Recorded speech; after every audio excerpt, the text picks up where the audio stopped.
Kalau kamu sekarang sering batuk, tenggorokan gak enak, ada dahak, dada terasa sesak sampai susah bernapas, yuk ikut aku buat melancarkan meridian paru dengan teknik gua Sya.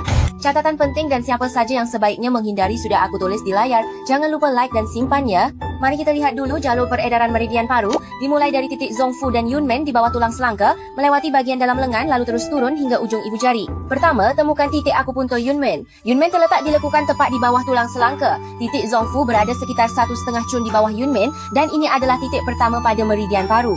Titik Tianfu terletak 3 cun di bawah ujung lipatan ketiak di sisi radial otot bisep. Titik Xiabai berada 1 cun di bawah titik Tianfu dengan lengan ditekuk dan pergelangan tangan dilipat. Lekukan di sisi luar otot besar, tepat di tepi radial tendon otot bisep adalah titik Qis yang juga merupakan titik He pada meridian paru. 3 cun di bawah titik Qis adalah titik Kongzui yang letaknya di bawah tonjolan tulang pada pergelangan tangan di antara processus styloid radius dan arteri radial. Merupakan titik akupunktur pada meridian paru, terletak 0,5 cun di bawah titik Jing. Titik Taiyuan terletak di sisi radial lipatan pergelangan tangan bagian distal pada lekukan di sisi ulna tendon otot abduktor panjang ibu jari.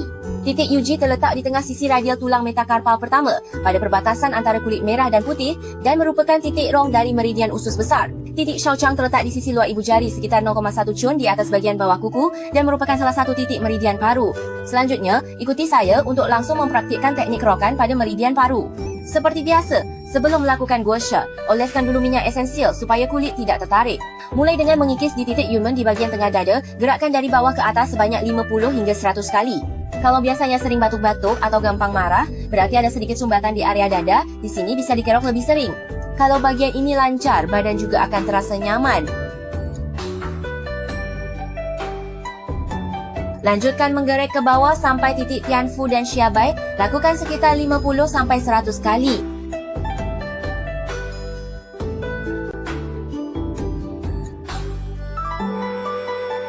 Selanjutnya, terus klik ke bawah sampai titik Cize.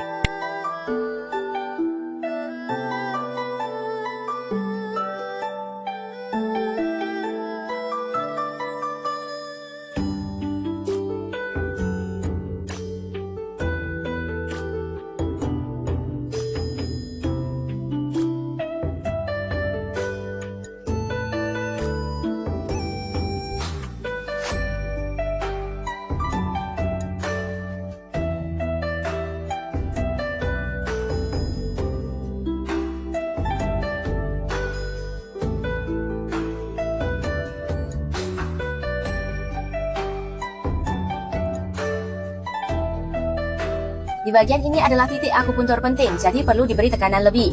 Lakukan dengan perlahan tapi mantap, tekan agak dalam, dan rasakan di mana ada benjolan atau sumbatan di jalur meridian paru. Kalau biasanya lengan terasa sakit, batuk-batuk, atau tenggorokan bengkak dan nyeri, bisa lebih sering kerok di bagian ini.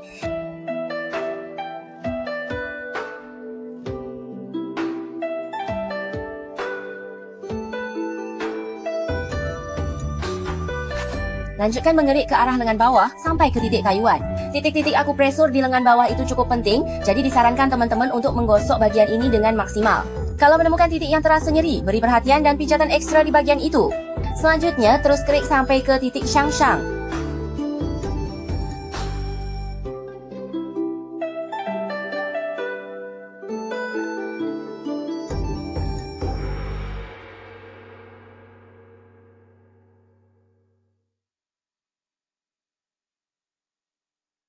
Setiap titik digosok sekitar 50-100 kali. Sampai di sini berarti seluruh jalur meridian paru sudah selesai digosok. Selanjutnya kita gosok bagian kanan. Ayo teman-teman ikut latihan bareng.